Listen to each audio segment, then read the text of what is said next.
Hello hi everyone welcome to the trading analyst YouTube channel. நம்ம இந்த வீடியோவில் என்ன பார்க்க போகிறோம்னா இண்டெக்ஸ் அனலிஸ்ட் தான். ஓகேவா? ஸோ இந்த வீடியோ பிடிச்சிருந்தா இந்த வீடியோ வந்து ஃபுல்லாக பாருங்கள் டிஸ்கிரிப்ஷன். அண்ட் தென் பார்த்தா நீங்கள் சைக்காலஜிக்கல் பாயிண்ட்ஸ்லாம் வந்து கொஞ்சம் நல்லா கற்றுக்கோங்க. ஏன்னா நம்மளோட ட்ரேடிங் வந்து பார்த்தீங்கன்னா கொஞ்சம் நம்ம மற்றவங்களோட ரொம்ப வந்து டிஃப்ரெண்ட்டாக பண்ணுவோம்.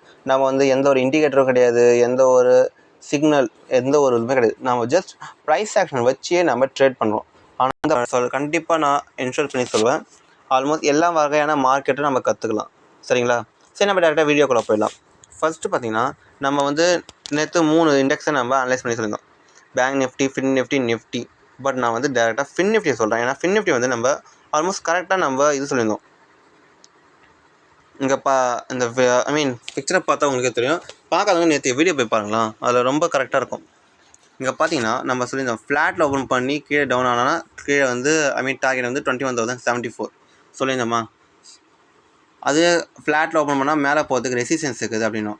அதுவே இங்கே மேலே கேப் அப்புறம் ஓப்பன் பண்ணி இந்த லெவலுக்குள்ளே ஓப்பன் பண்ணியிருந்தானா கிட்டத்தட்ட 21,315 21,270 260 மேலே ஓப்பன் பண்ணியிருந்தானு வச்சுக்கி, ஓப்பன் பண்ணி 21,315 மேலே பிரேக் அவுட் கொடுத்தா ஃபஸ்ட்டு 15 மினிட்ஸ் வந்து ஹோல்டர் பண்ணால், இல்லை பிரேக் அவுட் கொடுத்து முதல் 15 மினிட்ஸ் பிரேக் ஹோல்டு பண்ணனா நம்ம அப்படியே பை பண்ணிவிட்டு கீழே ஸ்டாப் லாஸ் வச்சுக்கலாம், கரெக்டாக இருக்கும் அப்படின்னு சொன்னோம். ஆனால் நம்ம கேப் அப்போ கொஞ்சம் தான் நினச்சோம். பட் ஆனால் இந்த தடவை பார்த்தீங்கன்னா ரொம்ப பெரிய கேப் அப் ஓப்பன் பண்ணோம். கேப் அப் ஓப்பன் பண்ணி மொதல் 15 மினிட்ஸ் பார் ஹோல்டு பண்ணோம். நம்ம நினச்ச மாதிரி தான், பட் கொஞ்சம் கேப் அப் பெருசு. அதுக்கடுத்து பாருங்களா, நம்ம எதிர்பார்த்த மாதிரி பர்சன்டேஜ் வந்து கிடச்சிருக்கும். செகண்ட் பார் பார்த்தீங்கன்னா அந்தளவுக்கு இல்லை, ஒரு 0.05 தான், 11 பாயிண்ட். ரெண்டாவது பார்த்தா 0.51 110 பாயிண்ட், ஆல்மோஸ்ட் 120 பாயிண்ட்ஸ் நம்ம வந்து கேப்சர் பண்ணியிருக்கலாம். ஃபின் நிஃப்டியில் நம்ம போட்ட அனலைஸ் பர்ஃபெக்டாக ஒர்க் அவுட் ஆகிது. சரி, நிஃப்டியில் அதுமாதிரி ஒர்க் அவுட் ஆகிதான் பார்த்தீங்கன்னா நம்ம வந்து நிஃப்டி நான் பார்த்தோன்னா நம்ம ரேஞ்சாக நம்ம வெயிட் பண்ணிக்கணும். நம்ம சொன்னதான் ஆல்ரெடி வந்து 21,000க்கு இந்த கேப்பை ஓப்பன் பண்ணால் முதல்ல ரேஞ்ச் ஆகி பிரேக் அவுட் கொடுத்தா நம்ம பை பண்ணலாம் அப்படின்னு சொல்லியிருந்தோம். அதேமாரி ஃப்ளாட் ரேஞ்சு தான், கேப் டவுனுக்கு ரேஞ்சு தான் அப்படின்னு நம்ம நிஃப்டி சொல்லியிருந்தோம். பட் நம்ம நினச்ச மாதிரி எந்த ஒரு இதுவுமே நடக்கலை. நம்ம சொன்ன சினேரியோக்கும் நடந்த சினேரியோக்கும் கொஞ்சம் டிஃப்ரெண்ட் ஆகிடுச்சு. கேப் அப் சொல்லியிருந்தோம், பட் ரொம்ப பெரிய கேப் அப் பண்ணால சொன்ன சினேரியோ கொஞ்சம் டிஃப்ரெண்ட் ஆகிடுச்சு, அவ்வளோதான்.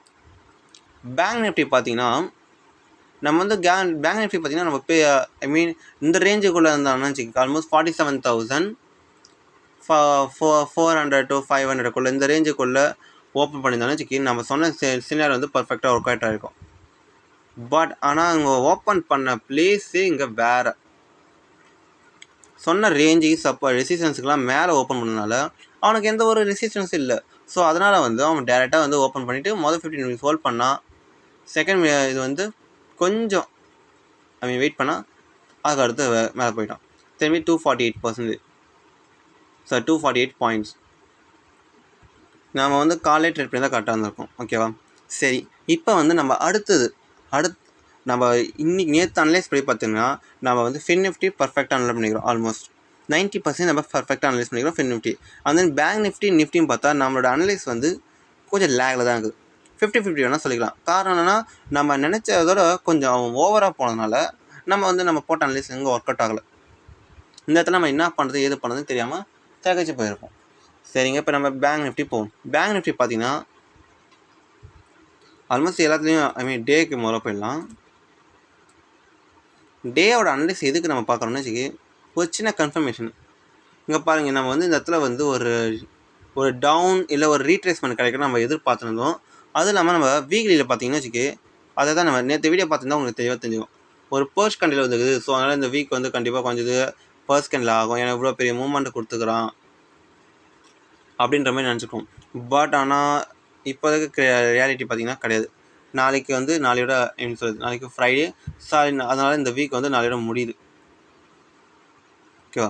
இன்கேஸ் நான் சொல்கிறது பாருங்கள், டேயில் நான் சொல்கிறேன், 15 மினிட் ட்ரேட் பண்ணுறதுக்கு சொல்கிறேன், நம்மளோட அனலைஸ்க்காக சொல்கிறேன். சப்போஸ் நாளைக்கு ஃப்ளாட்டில் ஓப்பன் பண்ணியிருந்தானா, இது வீக்லியா, டே, அது வீக்லியில் தான் சொல்கிறேன். சப்போஸ் இவன் ஃப்ளாட்டில் ஓப்பன் பண்ணி திரும்பி 47,438 இது ஒரு ரெட் கேண்டில் மட்டும் நாளைக்கு ஓப்பன் ஆகிடுச்சுன்னா இது ஒரு கரெக்டான ஒரு பர்ஸ் கேண்டில். ஸோ அங்கே செல்லிங் ப்ரெஷர் வந்து அந்த அதிகமாக இருக்குதுன்னு அர்த்தம். ஓகேவா? ஆல்மோஸ்ட் இது எவ்வளோனா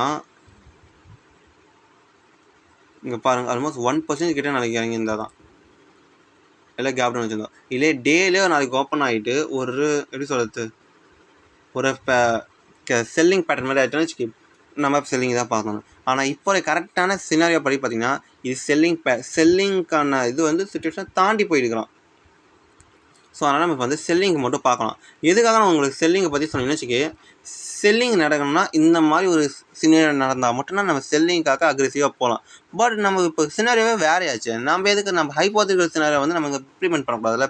ஸோ அந்த ஒரு காரணத்துக்காக சொல்கிறேன்.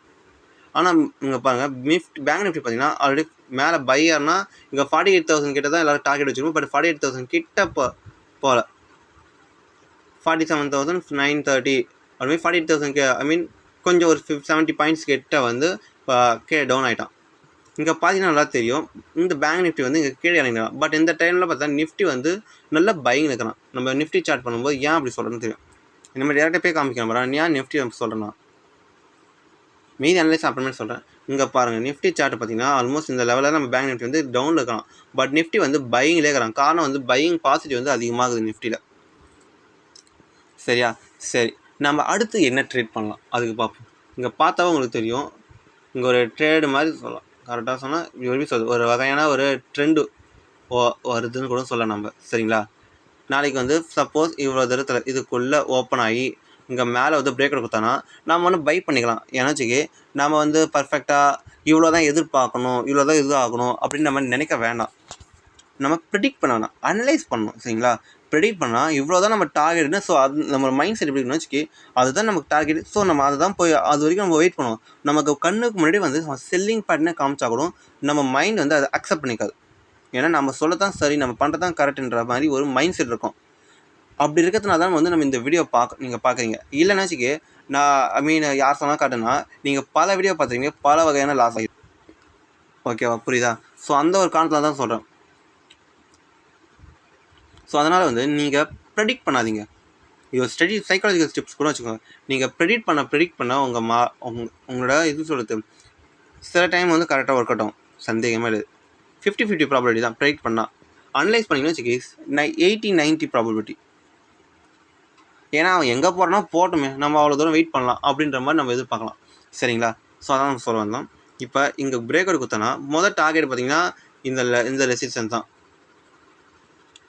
ஏன்னா இங்கே ஆல்ரெடி வந்து ரெசிஸ்டன்ஸ் கிட்ட தான். இப்போ எப்படி சொல்லணும்னா இந்த லெவலுக்கு வந்து ரெசிஸ்டன்ஸாக தான் இப்போ ஒர்க் அவுட் ஆகும். கண்டிப்பாக டெய்லி இந்த லெவலில் இந்த டைமுக்கு வந்து 50% இன்டர்நெட் காலேஜ் 50% இன்டர் காலேஜ் இருந்துச்சு, மெசேஜ் வந்தது. இதான் ரெசிஸ்டன்ஸாக ஒர்க் அவுட் ஆகும். அதில் சந்தேகம் கிடையாது. ஓகேவா? இதை பிரேக் அவுட் கொடுத்தோம்னா உனக்கு ரெசிஸ்டன்ஸ் கிடையாது. டேரெக்டாக நம்ம சைக்காலஜிக்கல் லெவல் தான். நீங்கள் சைக்காலஜிக்கல் பார்க்கணுன்னா கன்வென்ஷனல் ரூல்ஸ்னு போய் பாருங்கள். அதை நம்ம வந்து வீடியோவாக போட்டிருப்போம். ஓகேவா? ஸோ பார்க்காதவங்க அதை போய் பார்த்துக்கோங்க. ஸோ நாளைக்கு சப்போஸ் ஓப்பன் பண்ணி மேலே போனோன்னா 100 பாயிண்ட்ஸ் வந்து நம்ம கண்டிப்பாக வந்து நம்ம இதில் நம்ம அச்சீவ் பண்ணலாம். நமக்கு டார்கெட் வைக்கிறதுக்கு ஒரு டவுட் வந்ததுன்னு வச்சுக்கி நம்ம என்ன பண்ணலான்னா கேட்காங்க பிஓட்டு வச்சுக்கோங்க. ஏன் அப்படி சொல்கிறேன்னு வச்சுக்கோங்க. இங்கே பார்த்தீங்கன்னா உங்களுக்கு தெரியும் இங்கே பிஓட் வந்து சப்போர்ட் ஆக்ட் ஆகிது, இங்கே பிஓட் வந்து ரெசிஸ்டன்ஸ் ஆக்ட் ஆகிது, இங்கே பிஓட் சப்போர்ட் ஆக்ட் ஆகிது. ஸோ நம்ம பிஓட் லெவலில் வந்து நம்ம ரெசிஸ்டன்ஸாக சப்போர்ட்டாக நம்ம ஆக்ட் பண்ணிக்கலாம். ஸோ அதுக்காக டார்கெட்டுக்கோ ஸ்டாப் லாஸுக்கோ ஓரளவுக்கு மேனேஜ் பண்ணுறதுக்கு கரெக்டாக இருக்கும். இது ஃப்ளாட்டில் ஓப்பன் பண்ணலாம். சப்போஸ் கேப் அப்பில் ஓப்பன் பண்ணனா அப்பயும் பாசிட்டிவ் தான். பட் அப்போ வந்து சரியான ஸ்டாப் லாஸ் இருக்காது. ஸோ மொதல் 15 மினிட்ஸ் பாருங்கள். அது கொஞ்சம் பெரிய கேண்டில் இருந்துன்னு வச்சுக்கி அந்த இடத்துல ட்ரேட் பண்ணலாம். 48,000 மேலே ஹோல்ட் பண்ணணும் மொதல் 15 மினிட்ஸ். ரெண்டாவது 15 மினிட்ஸ்லாம் திரும்பி டவுன் ஆச்சுன்னு வச்சுக்கி அந்த டே ரேஞ்ச் ஆகிடுச்சு. ஸோ உங்கள் ஸ்டாப் லாஸ் ஒரு ஸ்டாப் லாஸே போனால் போது விட்டுருங்க. ஏன்னா நீங்கள் வெயிட் பண்ணுன்ட்டு உங்களுக்கு பேட்டர்ன் தெரிஞ்சு நீங்கள் ஸ்டாப் லாஸ் கொடுத்தீங்கன்னு வச்சுக்கி அது உங்கள் அறியாமை. உங்களோட கேப்பபிள் இல்லை. நீங்கள் அதை வளர்த்துக்கணும். சரியா? சரி, சப்போஸ் கேப் அப்பில் ஓப்பன் பண்ணி மொதல் 15 இந்த மாதிரி ஒரு பேட்டர்ன் க்ரியேட் பண்ணாச்சு. பேட்டர்ன் க்ரியேட் பண்ணி ஒரு மொதல் 1 ஹவருக்குள்ளே இந்த மாதிரி 15 மினிட்ஸ் இந்த பேட்டர்ன் க்ரியேட் பண்ணோன்னா நாம் அப்போ செல்லிங் பண்ணலாம். இல்லை பெரிய கேப் அப் ஆனோன்னா அப்போ வந்து ப்ராஃபிட் புக்கிங் நடக்க வாய்ப்பு இருக்குது. ஓகேவா? 2 சினாரியோ ஆச்சு. இப்போ கேப் டவுன் ஆனால் அப்போ மட்டும் நம்ம செல்லிங்க்கு பார்க்கலாம். பட் செல்லிங் பார்க்கறதுக்கு முன்னாடி இங்கே பாருங்களா, இது இவனுக்கு வந்து கீழே இப்போதைக்கு இவனுக்கு பார்த்தா சப்போர்ட்டாக இருக்கும். மொதல் சப்போர்ட் பார்த்தா இவனுக்கு கேப் டவுனா இது ஒரு சப்போர்ட் ஆக்ட் ஆகும். ரெண்டாவது சப்போர்ட் பார்த்தா இந்த லெவல் 47,400. ஓகே. ஸோ அதனால் இதுக்கேற்ற மாதிரி நம்ம ட்ரேட் பண்ண வேண்டியது தான். கேப் அப்பா ஃப்ளாட்டாக கேப் டவுன். ஓகே. சரி, நம்ம அடுத்த கிரிப்டோக்கு போவோம். சாரி அடுத்த இண்டெக்ஸ் போவோம். சாரி, ஃபிப்னிட்டி தான் பாருங்கள். ஃபிப்னிட்டி பார்த்தீங்கன்னா வச்சுக்கே, ஃபிப்னிட்டி பார்த்தா ஓரளவுக்கு பெண்ட் ஆகிட்டான். மேலே போனால் எப்படி சொல்லுது, மேலே போனால் திரும்பி கீழே வந்து இப்படி வந்து எம் பேட்டர்ன் மாதிரி வைக்கிறான். பட் நமக்கு கரெக்டாக சொன்னோன்னா இது வந்து ஒரு கரெக்டான லெவல் கிடையாது. இப்போதைக்கு இவனோட சினாரியோ பார்த்தீங்கன்னா வச்சுக்கே, இவனுக்கு ரவுண்ட் லெவல் பார்த்தா இங்கே பாருங்க 41,400. இது ஒரு ரவுண்ட் லெவல் தான். நாளைக்கு 3 சினாரியோ நடக்க வாய்ப்பு இருக்குது. எங்கக்குள்ளே ஓப்பன் ஆனால் வச்சுக்கே கண்டிப்பாக ரேஞ்ச் ஆக வாய்ப்பு இருக்குது. அப்போ ரேஞ்ச் ஆகும்போது ஒரு பேட்டர்ன் இப்படி மாதிரி ஒரு பேட்டர்ன் க்ரியேட் பண்ணி பிரேக் அவுட் கொடுத்தா ஓகே. இன்கேஸ் அப்படி இல்லாமல் ஒரு கேப் அப் ஆனால் வச்சுக்கே, இந்த லெவலுக்கு மேலே கேப் அப் ஆனானா அவனுக்கு ரெசிஸ்டன்ஸ் கிடையாது. ஸோ அவனால் வந்து நம்ம எவ்வளோ தூரம் போகிறோன்னா நம்ம வந்து பை பண்ணிவிட்டு ஸ்டாப் லாஸ் வந்து சின்னதாக வச்சுக்கலாம். அதுமாதிரி இன்ஃபோ வந்து 15 மினிட்ஸ் கேண்டில் பொறுத்து தான் அங்கே இருக்குது. ஓகேவா, இதுதான் அவனோட ரெசிஸ்டன்ஸாக இருக்கும். அதுவே கேப் டவுன், இதுக்கு கீழே கேப் டவுன்லாம் ஓப்பன் பண்ணிட்டான்னா இவனோட முதல் டார்கெட் பார்த்தா வச்சுக்கே இங்கே லெவல் தான். ஐ மீன் நம்ம 21,400 கீழெலாம் வந்து கேப் டவுன் ஓப்பன் பண்ணிட்டான்னா இவனோட டார்கெட் வந்து வந்து இதோட லோ, அதுக்கடுத்து இங்கே 21,315. ஓகேவா, இப்போ தான் இந்த சினாரியோ நடக்க தான் வாய்ப்பு இருக்குது. அண்ட் தென் நிஃப்டி வந்து ஸ்ட்ராங்காக பையிங்கில் இருக்கிறாங்க. ஸோ அதனால் நம்ம என்ன பண்ணலான்னா வென்னவர் திரும்பி வந்து எப்போ இது நாளைக்கு ஃப்ளாட்டில் ஓப்பன் பண்ணி இங்கே ரேஞ்சு 31,200 பிரேக் அவுட் கொண்டு போட்டானா போட்டோம், நம்ம பை பண்ணிவிட்டு நம்ம வெயிட் பண்ணுவோம். இது கீழே வந்து இந்த லெவல் வந்து நம்ம ஸ்டாப் லாஸ் வச்சுக்கலாம். ஒரு ஆல்மோஸ்ட் 40 பாயிண்ட்ஸ் கிட்ட நம்ம ஸ்டாப் லாஸ் வச்சுட்டு போகலாம் இந்த லெவல். ஓகேவா, ரெண்டாவது செகண்ட் கேப் அப்பில் வச்சாலும் நம்ம பை பண்ணிக்கலாம். 15 மினிட்ஸ் பார்த்து, இல்லை உங்களோட ரிஸ்க்கு பொறுத்தளவுக்கு நீங்கள் பை பண்ணுறது ரெண்டாவது உங்களோட விருப்பம். அதே கேப் டவுன் வச்சா தான் நமக்கு வந்து நெகட்டிவ் சைன் ஆக வாய்ப்பு இருக்குது. ஏன்னா கேப் டவுன் வச்சாங்கன்னா நிஃப்டியை பார்த்தீங்கன்னா வச்சுக்கி இங்கே 1 2 3 4 கொஞ்சம் ரெசிஸ்டிவிட்டி இங்கே நிறையா இருக்கும். இல்லை வந்து வால்டேட் ஆகும் மார்க்கெட் இப்படி. ஓகேவா, ஸோ அதாவது கேப் டவுன் வந்தால் கொஞ்சம் பார்க்க வேண்டியது தான், கன்சிடர் பண்ணணும். சென்செக்ஸ் பார்த்தீங்கன்னா சென்செக்ஸ் நம்மளால் கொஞ்சம் நாளாக பார்க்கல. ஸோ அதனால் இப்போ கொஞ்சம் பார்த்துருவோம். சென்செக்ஸ் பார்த்தீங்கன்னா வச்சுக்கி இந்த லெவல் நம்ம சொன்ன மாதிரி இந்த லெவல் தான் ஒரு ரெசிஸ்டன்ஸ் ஆகுது. கீழே பார்த்தீங்கன்னா கொஞ்சம் கேப் வந்து பெருசாகுது. இங்கெல்லாம் ஓப்பன் பண்ணோன்னா வச்சுக்கே ஃபர்ஸ்ட்டு பேட்டர்ன் இல்லை இங்கே வந்து ஒரு எம் பேட்டர்ன் நம்ம கிரியேட் பண்ணணும் வச்சுக்கே, அப்போ வந்து நம்ம செல்லிங் பண்ணலாம். செல்லிங் போட்டு நம்ம எப்படி சொல்லுது கொஞ்சம் வெயிட் பண்ணலாம் ரொம்பவும் இங்கே டார்கெட் வரைக்குமே. ஓகேவா, ஸோ இந்த வீடியோவில் ஏதாவது உங்களுக்கு புரியல, இதை வந்து நாங்கள் மாற்றிக்கணும் அப்படின்னு நினச்சிங்கன்னா நீங்கள் வந்து நம்ம கமெண்ட் பண்ணுங்கள், நம்ம அதை வந்து திருத்திக்கலாம், பிடிச்ச மாதிரி சொல்லிக்கலாம். ஸோ இந்த அனலைஸ் பிடிச்சிருந்தா சப்ஸ்கிரைப் பண்ணுங்கள், லைக் பண்ணுங்கள், கமெண்ட் பண்ணுங்கள், ஷேர் பண்ணுங்கள். வீடியோவை முக்கியமாக ஃபுல்லாக பாருங்கள். அண்ட் தென் லைக் பண்ண மறந்துடாதீங்க. பாய்.